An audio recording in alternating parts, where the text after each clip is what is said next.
My name is Julius Bishop.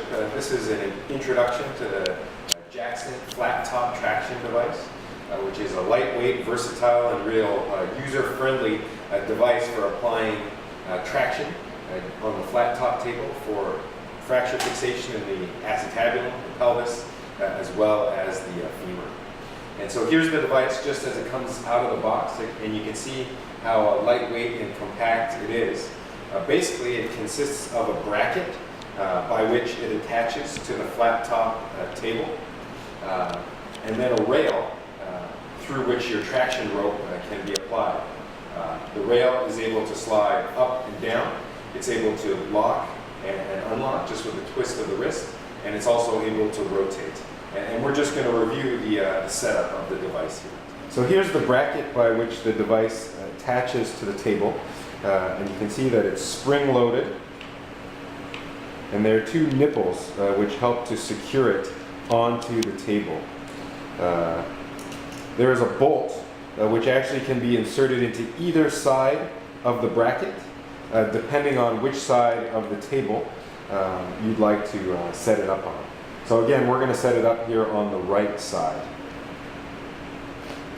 So what I'm going to do is align the nipples on the bracket with the holes here on the table. And those have a nice fit there to help secure the device. Then what I'm going to do is start to thread the bolt into place.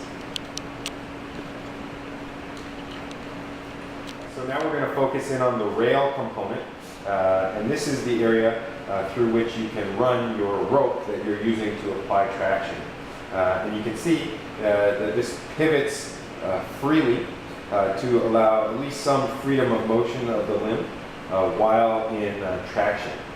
The device also moves up and down, again, to facilitate a fracture reduction.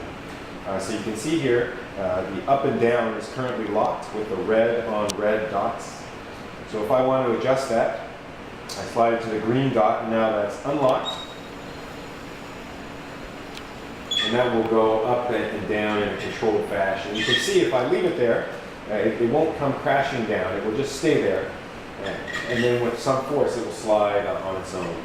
And then again, at the appropriate height, that can be locked, but will still allow for rotation. And depending on the application, you may want different heights and different trajectories. If you're going to use this device for a retrograde nail, oftentimes you'll set the height a little bit higher. If this is going to be used for the pelvis, the acetabulum, or an antegrade nail, typically it can be set a little bit lower and secured in that way.